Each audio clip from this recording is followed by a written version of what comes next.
todos, sejam bem-vindos a essa live super especial, onde eu tenho um convidado muito conhecido, muito amado pelos brasileiros, o professor de inglês australiano Peter SMISSEN. Vocês não podem perder. Hoje nós vamos dar risada, vamos falar inglês, vamos falar português, vamos misturar, porque ele fala português também, tá? Sim, ele tem uma esposa brasileira, então estuda e fala muito bem português. E para quem não sabe, ele é um doutor, ele é doutorando pela Universidade de Sydney, Universidade de Melbourne, desculpa, Pira, pela Universidade de Melbourne.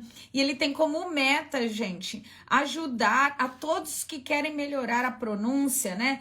Principalmente as pessoas do nível intermediário ao avançado, aquelas pessoas que querem realmente ter uma pronúncia perfeita, uma pronúncia afiada, né? Então, se você gosta de inglês, se você já segue ele, vocês não podem perder. Eu já vou até checar, acho que ele já está aqui. Vamos chamar, tá aqui, ele já tá por aqui, né? O doutor Peter SMISSEN. Vamos lá, vamos chegando, vamos clicando aí já no aviãozinho, compartilhando com todo mundo que vocês sabem que adora estudar a língua inglesa. Olá, Peter! Oi, como tá? Tudo bem aí, galera? Tudo bem? Welcome to our channel, to our IGTV. Yeah, thanks for having me. How are you going? Oh, I'm good. Olha, estou muito feliz porque você fala português também, né? Sim, mais ou menos.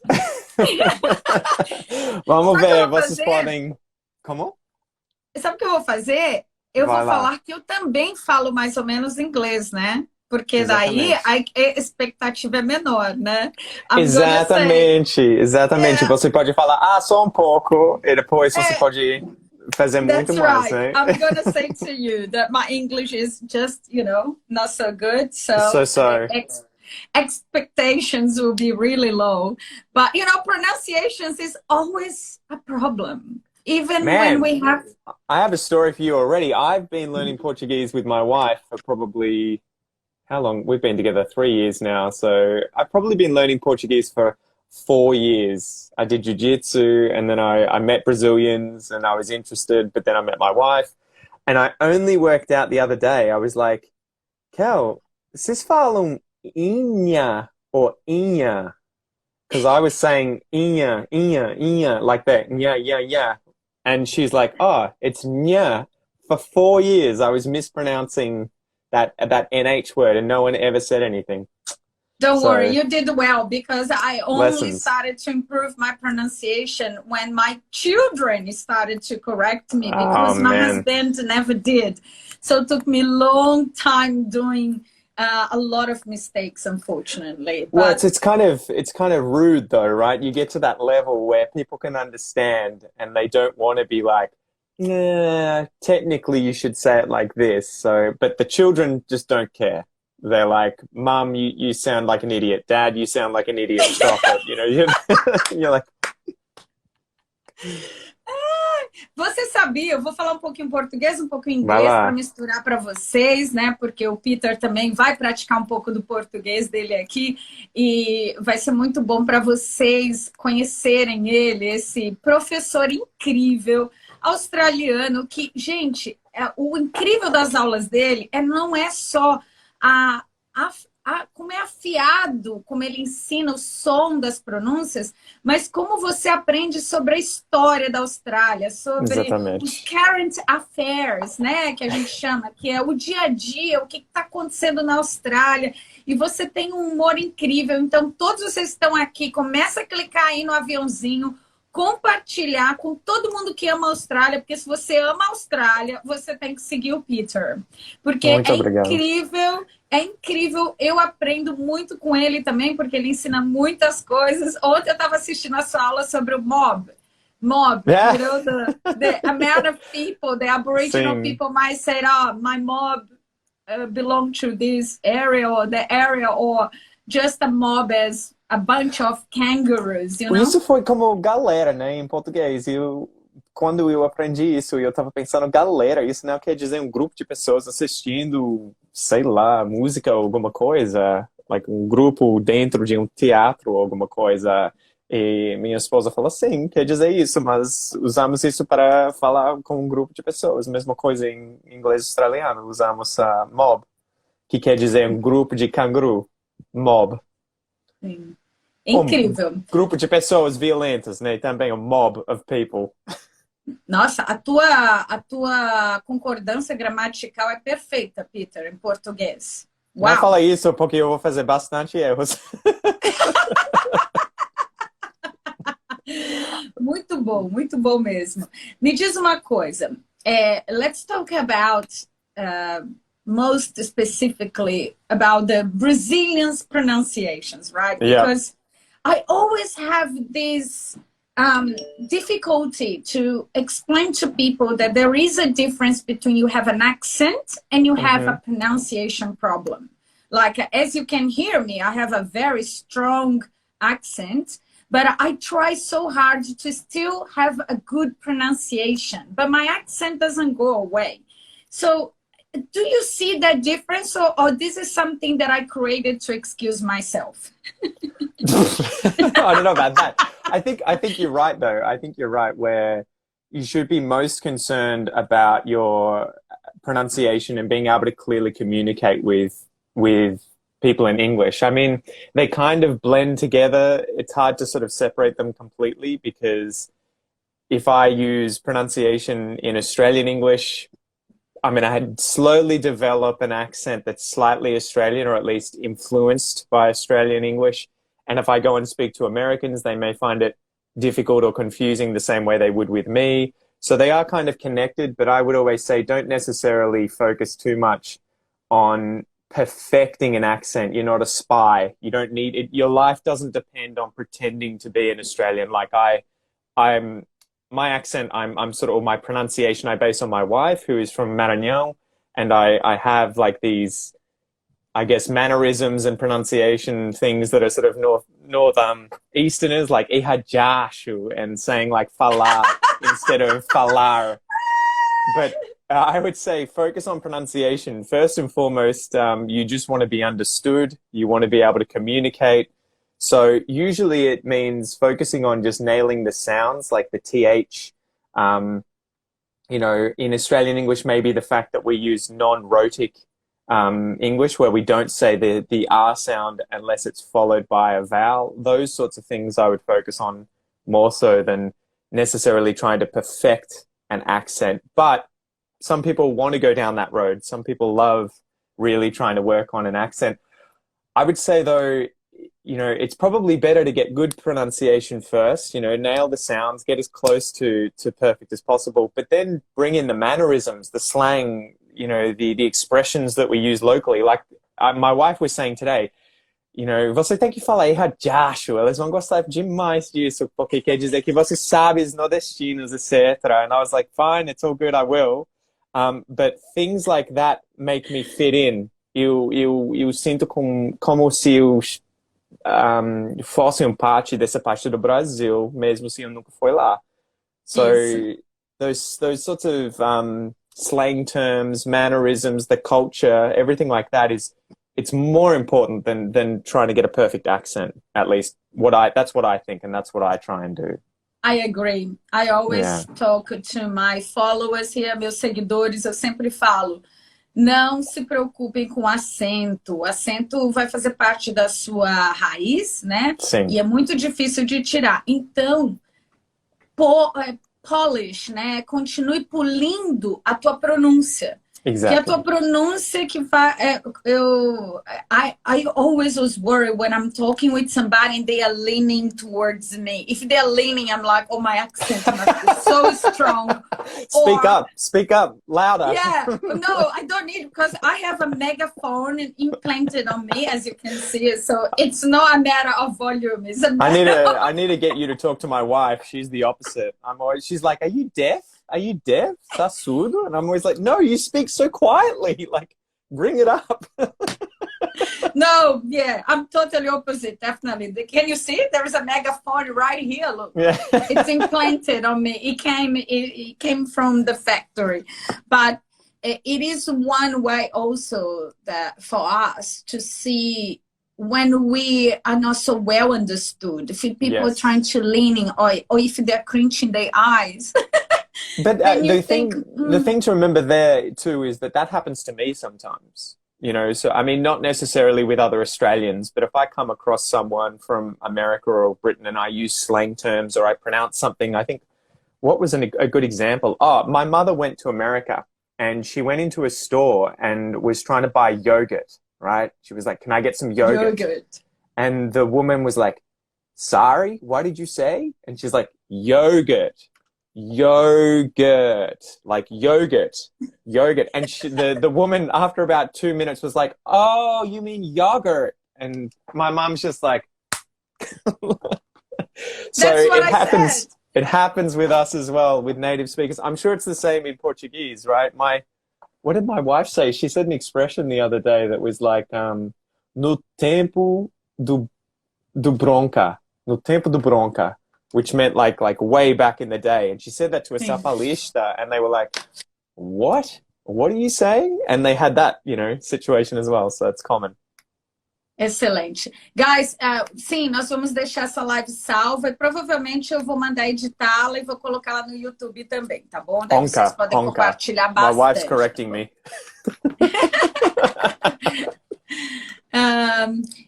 Peter, I took the decision to have a few words and a few pronunciations in American English, as you can hear. And the reason I did that is because when I used to travel quite a lot. And when I used to travel, people would not understand me so clearly because of the mix of my Brazilian accent with the Australian accent. I remember being at the LA airport and the customs service was like, "Ma'am, where is this accent from?" And I'm like, "I am an Aussie." And she's like, "What is Aussie?" I said, "So I'm an Australian." She's like, "No, you're not an Australian." I'm like, "I'm a Brazilian, Australian, all mixed." And from there on, I realized that those words that finish in ER, that in English, in Australian English, usually you say "ah." Yeah. In America, say "r." It really caused issues on my conversations with Americans. Oh, and they couldn't understand me. Same for me. Yes. So even I learned a few words, even like home theater, home theater in Australia, right? And home theater in America. And so many times I chose to use words that I use the R a little bit heavier pronounced, just to make myself clearer or more clear for other countries. And as you know, because when we come from different accents, I have some students on my mentoring program that they are from Portugal. Yeah. And it's so hard to understand them sometimes. And I start to imagine this poor people, America or English, trying to understand my English with a Brazilian accent and an Aussie pronunciation. So anyway, I took this decision, and my English became quite messy now because of that. So as you can hear me, sometimes I say pronunciations very American, some of them I say them very Aussie, and that's how I live. It's a trade-off. I had a girlfriend when I was probably 20 years old, and she had been born in America, and then at the age of 10 she moved with her family to New Zealand, and then at the age of 16 they came to Australia. And so she had this complete mix of different pronunciations for different words, and it was really bizarre. But I mean, at the end of the day, you could still understand her. It just sometimes you had to be like, huh? But it's so difficult, right? When you're learning a foreign language, you have to work out, who are you going to communicate with? Is it going to be that you are just migrating to Australia and you assume that you're just going to interact with Australians? In that case, you probably don't have to worry about being able to get this more global version of pronunciation so that you can communicate with Scottish people, Irish people, Americans. But if you're, say, in Brazil and you're working for a company that has to speak with and interact with people from all over the world, you probably want to focus on a more international version of pronunciation, which may be British or American English, because that's going to be more widely understood than, say, if you went for an Australian accent or an Australian version of pronunciation. Sounds good. Well, I've got a question for you. Let's use all your skills now, né? Vamos usar ele aqui, nosso professor. Vamos aproveitar que ele está aqui, né?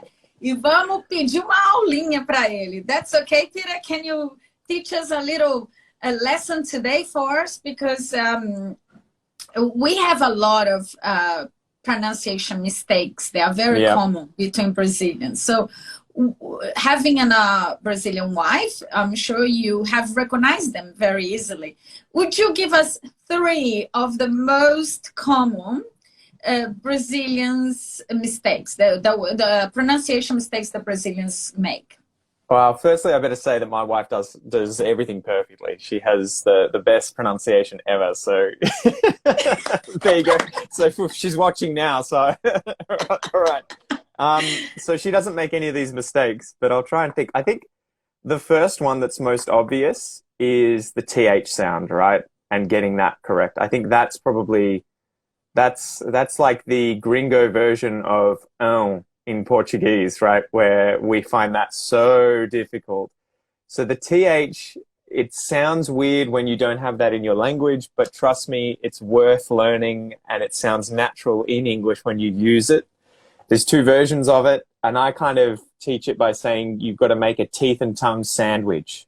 So you just make sure you've got teeth, tongue, teeth. So, and it's light. Don't overdo it and don't spit, at people. Try and keep the saliva in your mouth. So there's 2 versions. There's the voiceless one, as in like, I'm trying to think of words quickly. Cloth. Think. Yeah. Think. And then there's the voiced one, which you should know you're doing if you can feel vibrations in your throat for like these, those. Yeah. So practice. These are the ones. I think these are the ones hardest for me because I find it easier to use the thinking, thank you, 3. But when I'm using that, I always forget. I always say that. Yeah. I never say that. It's very common in many languages, like the French will do the z, zat. Do you know this and that? So it's just something where you just have to practice it. You just have to practice it, especially with small words, because quite often if you use a D in front of the word, like dis, it changes the meaning of the word, right? The same, and, hopefully it's okay for me to say, I remember saying to my wife, tá com fome, eu realmente quero comer pão. And she was like, pão or pão? So that, you have to get those, you got to sort out those minimal pairs or else they can lead to embarrassing mistakes. But embrace it. The next one, I would say one good example, this is one that my wife does have trouble with. It's the vowel sounds air and ah. Can you give me those? Do you find those difficult? It's so hard. Yeah. I don't do it properly. But anyway, let's practice. Teach us. All right. So air is sort of a more neutral mouth, and the tongue it's kind of just below the schwa. So and air. So the mouth is slightly wider. Air. And then the tongue is dropped and the mouth slightly wider again. So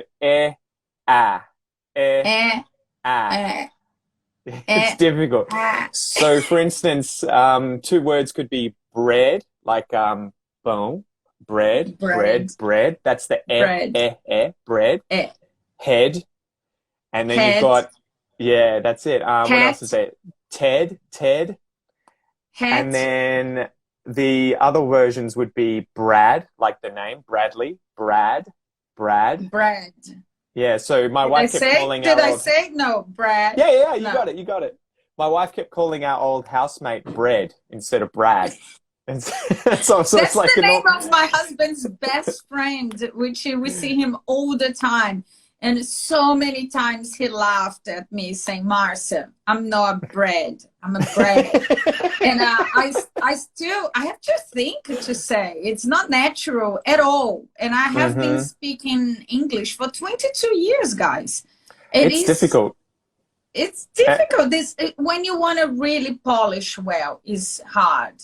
When you want to survive, and as you said before, at the beginning of this conversation, you said that it's hard when you get to a level of your English that everybody understands you and you can just, have great conversations and understand everything on television, movies. That is my case. But then there is that polishing of little pronunciations that it still needs a lot of work and listening. For me, at the moment, it's avó and avó. Those things kill me all the time. Avó and avó. Because my son is constantly, he can say it. He's only 18 months old and he nails it. But I'm always like, if I'm speaking quickly, I screw it up. And so I'm like, am I going to confuse him? Does he think he's going to go see avó and not avó? So it's the same thing for me. Those minimal pairs, they're very difficult. Aliás, deixa eu até trazer isso aqui em português, viu, gente? Tá vendo? Os detalhes de entonar, né? Polir uma pronúncia, ela vai na nossa língua também, né? O Peter também tem essas dificuldades. Ele acabou de falar, olha, para ele tem que abrir a boca mais para falar avó, avô, né? Que é uma coisa mais interna, avô. Pra gente, nossa, é muito diferente uma da outra, é muito normal. Mas para eles não é. É como a gente falar bread and bread. Eu acho que eu falei a mesma coisa. Eu falei a mesma coisa? Errei? Não, você tá fazendo bem. Eles são um pouco mais parecidos do que eu, mas tá dando bem. Entendeu? E para eles tem essa diferença também, tá vendo? Por isso que entonar, polir a nossa pronúncia é muito importante. E a gente não consegue polir se não for com nativo. Não adianta. Quem poliu e ainda pule até hoje a minha pronúncia são os meus filhos, né? Meus filhos, meu marido não. Peter, my husband loves my accent, so that's why he never fixes. Yeah.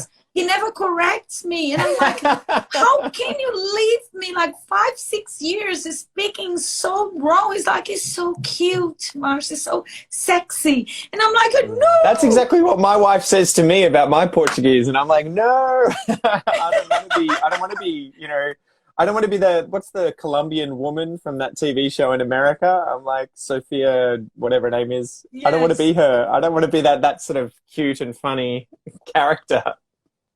Excellent. All right. So the second one will be the and the Drop your jaw. Drop your jaw. Bread. Bread and Brad. Yeah, exactly. You got it. Bread and Brad. Now, the last one is when we have a lot of consonant clusters. Eu não sei como falar isso em português, mas grupos de consoantes. Sabe? Nós não temos. Só temos do ão. Vocês têm dois, né? Mas quando você tem uma vogal em frente, como esporte. Vocês não têm esporte. So, I think my last one would be practicing those consonant clusters, especially the ones that begin with S, and not making a vowel sound before the S.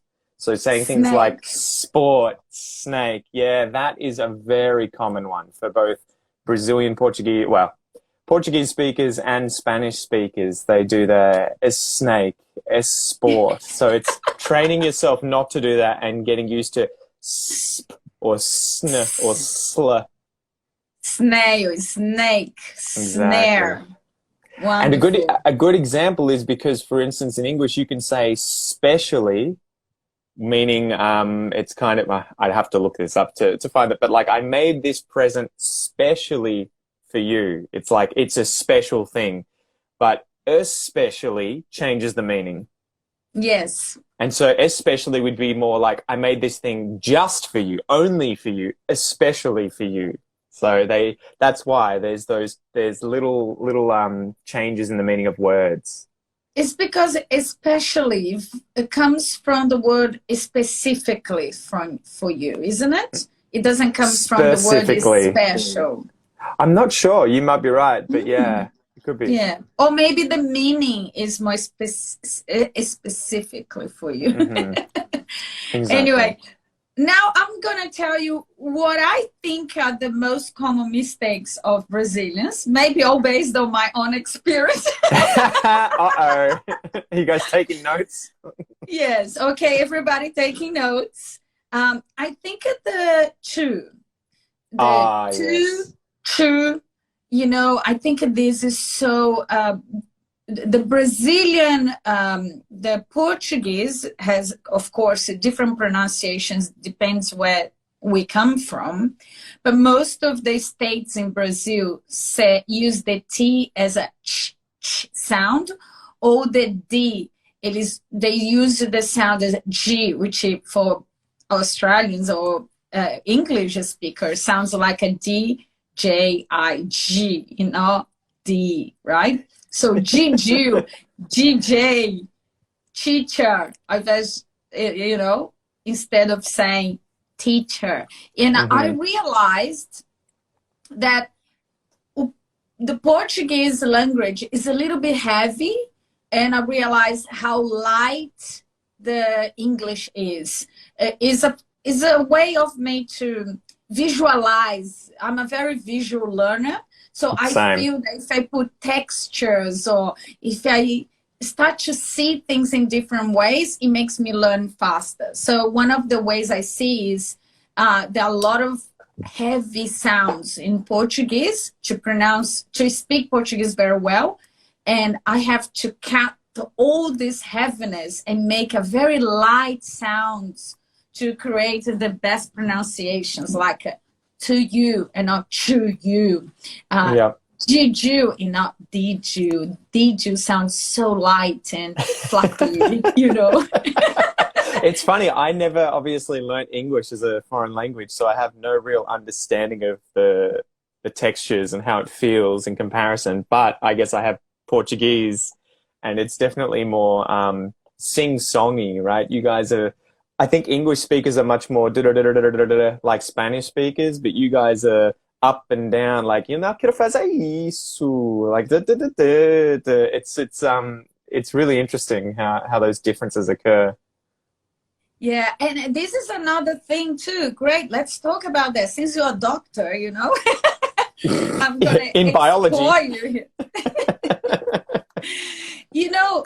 Each language has a rhythm. I realize that, you know, there is a musicality, you know, and one of the things that it is the hardest so far is to get the musicality, this tempo rhythm of the Australian English, not only English as per normal, but the Aussie English. And one thing that I was talking with this Brazilian girl who is from northeast Brazil, Bahia, and Bahia has a rhythm, a very different rhythm when they are speaking Portuguese, and she was speaking English with my husband beside me with the Bahia rhythm, and for a moment I thought, is she speaking English or Portuguese? It kind of did something on my brain, and that day, that was about 10 years ago, that day I realized that so many of us speak another language and never really get to follow the rhythm, the musicality that language has, and of course that will help us dramatically to be better understood by the natives, right? So do you agree with that? There is this musicality happening?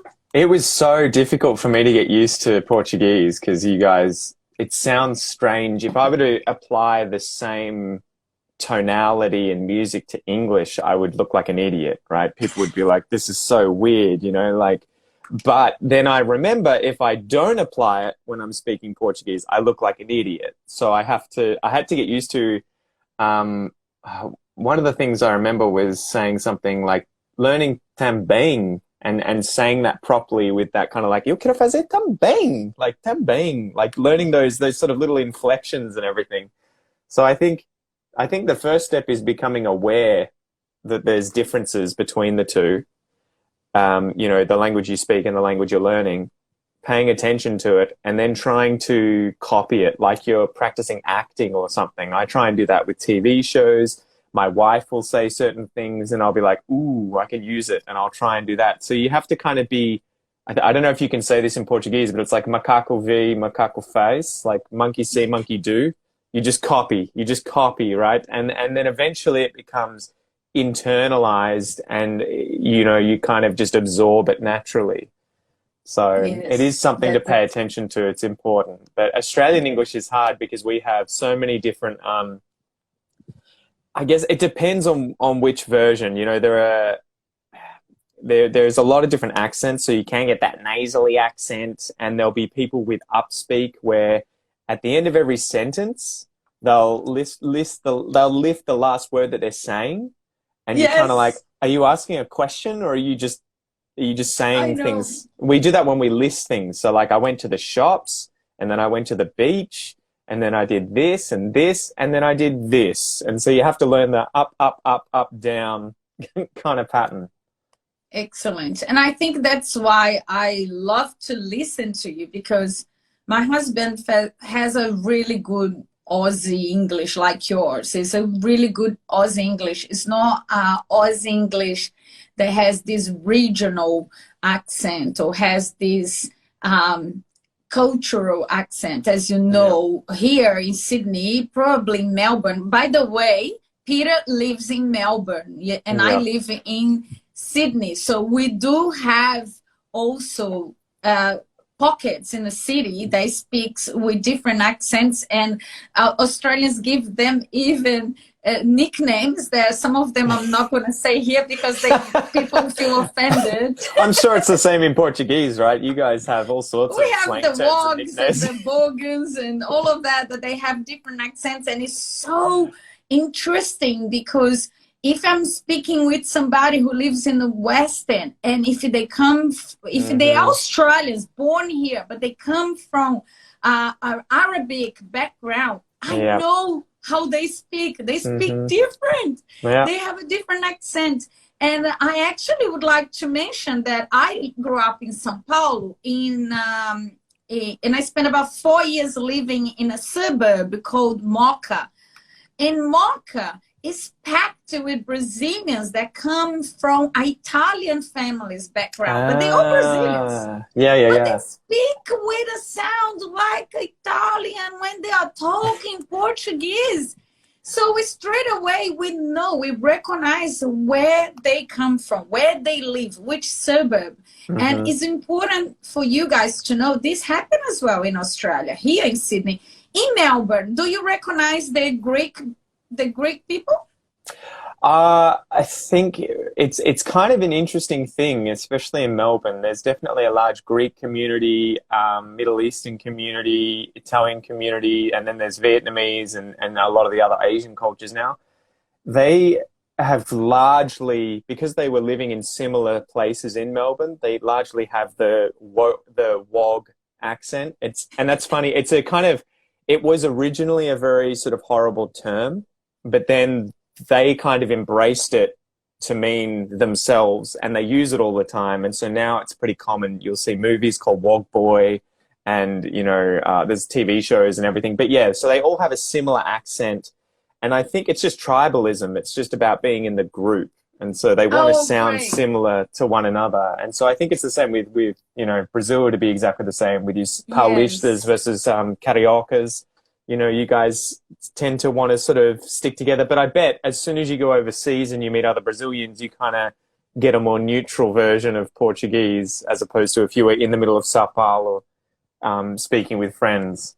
Yeah, I think he used the correct expressions, the tribalism, like tribes. There are tribes within the city, not only changing states. We talk about the inside the cities, that tribe, and depending on the migration, the background, they have their own sound as well, which is really interesting. And I can recognize that living for so many years in Australia, I recognize their tribes, and I feel so proud of this, because the hardest thing in a language is to learn the mannerisms, the jokes. Oh my gosh, the jokes are the hardest, because it's always related to a TV show when they are children, when they are a child, and we have those jokes. When I was a child in Brazil, that is not funny at all for my husband. And, I have to learn all the things like Marsha, Marsha, Marsha. People used to tell this to me every time I say, oh, my name is Marcia. And they're like, oh, Marsha, Marsha, Marsha. I'm like, I hate the Brady Bunch. I hate that show. And then I had to find out that was from, a TV show and all of that. So it's the hardest thing for us to adjust. And it's really, really good to have all this information. But continuing on this conversation, I got to this point, just for all of you, todo mundo que está aqui. Eu entrei nesse ponto sobre essas coisas dos acentos de tribos, de regiões, até de bairros que acontecem em todas as cidades da Austrália, como também acontece nas cidades do Brasil. Tem as formas de se falar, as gírias locais, né? Só que o Peter, ele fala o inglês australiano sem isso.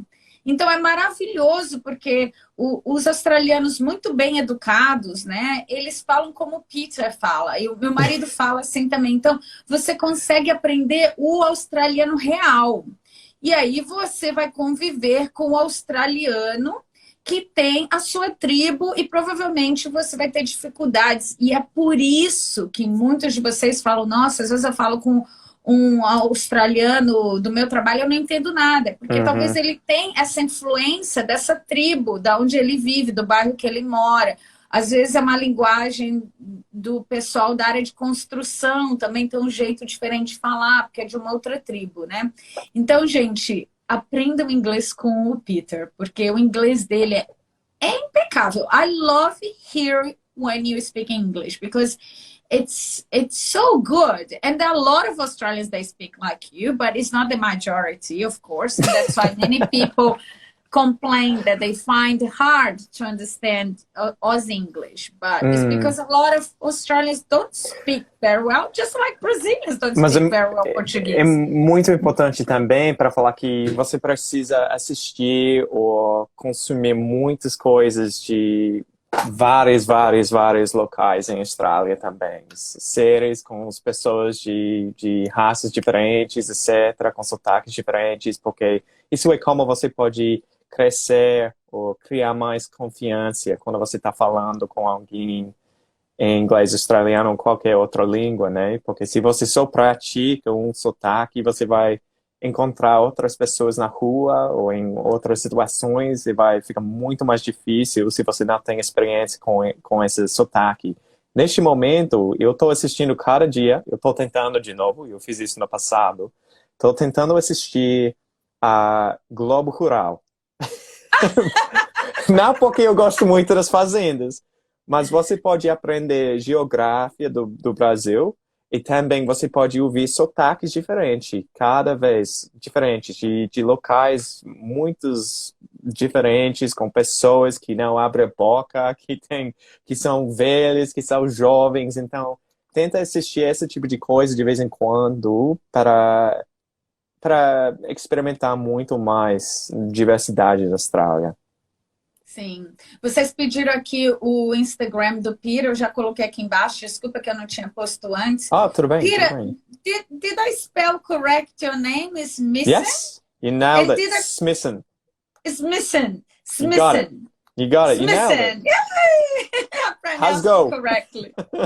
I have introduced you in my stories a few times saying incorrectly your SMISSEN surname, so I'm so sorry about that. It's the same for native speakers. Every time I had a new teacher at school, it was always SMISSEN, SMISSEN, Smith, and I'd be like, oh, God damn it, every time. God damn it. Just call me Peter S. Peter S. I would like to make one more question for you before I let you go. And this question is, I know in Portuguese, we have the vowels, and the vowels are 5, same as English. But we have 5 sounds, and of course, some vowels that come together have different sounds, like the ums and the oins. But apart from this, when they are individually, we have 5 vowels, and they all sound exactly the same. Now, we have 5 vowels in English as well, but how many pronunciations there are inside those vowels, please? Good God. Because A is not A can be A, can be A.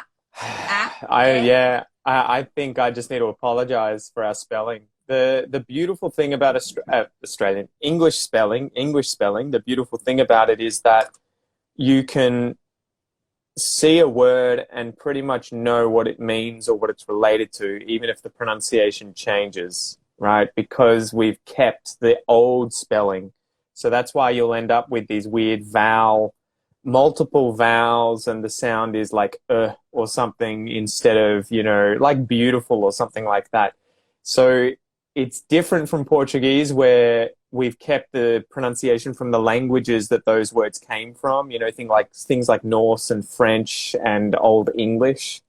But yeah, there's a lot. But I mean, one example for me, where is the N in the word muito? Where's the N? Man, you guys are meant to have consistent spelling. Because when we have the U and the I, it sounds different. But you see, because they are together, right? Yeah. But you wouldn't say cuindo, right? You'd say cuido or cuidado. Now cuidado. So it's funny that there's always little rules. There's always little exceptions. Yes, but I know English is much worse. Competition here. Let's have a competition. That's the only example I can think of. Yeah. No, but you have to see it that when you are claiming this, you are talking about 2 vowels together. I'm saying individual vowels. Yeah. Right? If you grab A, for example. You can have 4 ways to say I don't. I honestly wouldn't know in English. I recently, with the pronunciation course that I had, for every single sound in English, I put down the common spellings, and some of them had loads of different combinations. So for the vowel sound ah, it could be an A, it can be a U, sometimes it could be an O. It's difficult. You just have to kind of. Unlike Portuguese for me, where I can sort of treat it phonetically and just see the word, and I may not know where the emphasis is. Like, what was I was reading a book and I kept saying, what was it called? I don't know, but it was like the emphasis was on the very last syllable, and I was putting it on the first syllable, and I'm like, how do I know that? It doesn't have any accents on it. Oh, right. Okay, so we do have as well. Here we go. Well, there's those kinds of things. Yeah, caught me. You're right. But English has that as well. Yeah, right. See, I thought I was gonna win this competition, but no, we can't win on that because you're right. For example, the word manga. The word manga doesn't have any accent to tell where the sound is for manga. Yeah. So in this case, you could say manga. Manga or manga. You can say whatever you want, right? Yeah. Yeah, that's right. So, guys, you see, our vowels, all of them have a lot of sounds. So English is not that hard because Portuguese does that tricks with us as well, right? Well, I would say that, our spelling is difficult not because the sounds are hard. I think most learners can learn the sounds and they can pronounce all of them in English to a good point where people can understand you. The thing is that they think of the spelling of the word and it confuses them. And so you'll hear them say words and it's always difficult to think of an example off the top of my head, but what's an example? I can say one that I had problem. Sorry, which one? Go. Enough. Ah, okay. You were saying enough or enough? I would say enog. Inog. Yeah. Well, and I don't know, it'd be interesting to know, when you were at school, did you have spelling competitions, or like, did you have to do a lot of spelling exercises? Yes. Oh, okay.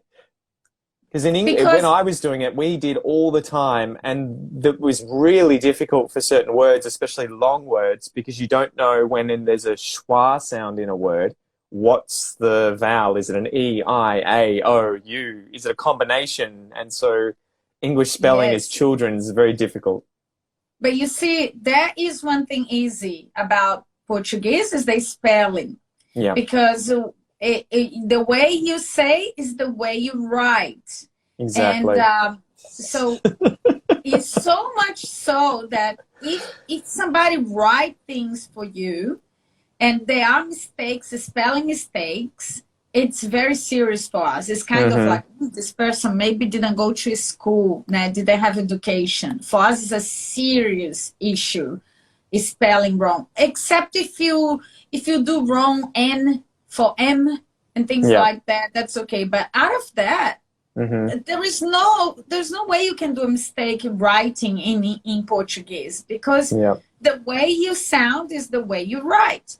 In English, on the other hand, it sounds one way and spells the other way. And I was quite surprised when I went to my English school here, and the teacher writing things on the whiteboard, constantly asking us, can you please check if this spell is correctly? And I'm like, you know what it'll be? It'll almost always be vowels, and it'll be where there's a schwa sound in the word. So like if I was to say the word consciousness, when you write that out, and even now I have to sort of almost write it to remember how to spell it. Consciou.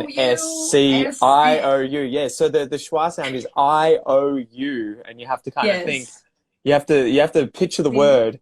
So when learning English, consciousness. When learning English, I would say learn the IPA, the International Phonetic Alphabet, because and get a dictionary with the IPA in it. When you find words like that, the IPA will be able to show you how they're pronounced. And then it becomes more associating that word and how it looks with the sound, and not focusing on the letters. Because that's the hardest part, right? Like consciousness. You just see the word and you think consciousness, you don't think consciousness. Like you don't have to think about the spelling. That's right.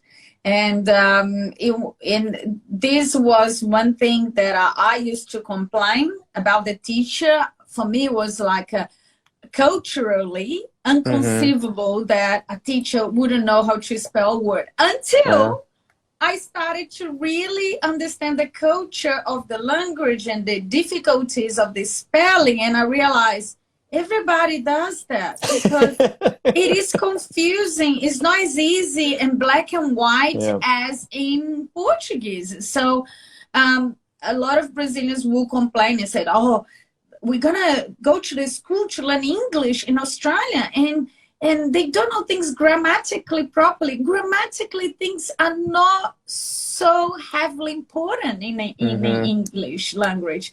Oh man, you guys can talk. Like I remember having to learn como se tá, and being like, what the hell? Like when my wife used to say that to me, or she'd be like, que tu tá fazendo? And I'd be like, who is tuta? Who's tuta? Tuta? Que tu tá fazendo? And so I had to learn, because I was always like, no, Kel, no. Tu estás fazendo, like technicalmente. And she would be like, ninguém fala isso. Ninguém fala isso. Tu tá. So I had to learn all these shortcuts and these changes in the words, tá, tum, like all of these things. And I was just like, this is so confusing how you guys have the rules and then how you speak. Like you won't say eu tô lhe falando, or like you won't use those o falando, like you'll always say eu tô falando com ele, eu tô falando dele. Não é tô, é eu estou falando. Yeah, exactly. But there's all these Você já shortcuts, and I'm cortou like, o it's tom, o tom já tá errado aí. Mas não é que tá errado, né? É a forma correta de falar. Mas o certo seria, eu estou falando com você, né? mhm, Eu estou falando com você. Eu estou falando com tu, tô falando contigo, tô falando com você, com mhm, você. Então, assim, e ela fala tu, a sua esposa. Eu falo você, uh-huh. né? Oh, Então, she actually switched. I think I caused her to switch because I was always saying say, você, and then she stopped saying tu. And now when she speaks, she only really uses it with northeasterners, like nordestinos. Porque quando ela tá no celular, alguma coisa, ela tá falando tu, mas no momento que ela fala comigo, é sempre você. olha Então, só. Tá vendo, é. pessoal? Vocês ficam aí reclamando que a maneira do australiano falar é cheio de gírias e corta as palavras, mas a gente é igual, se não for pior.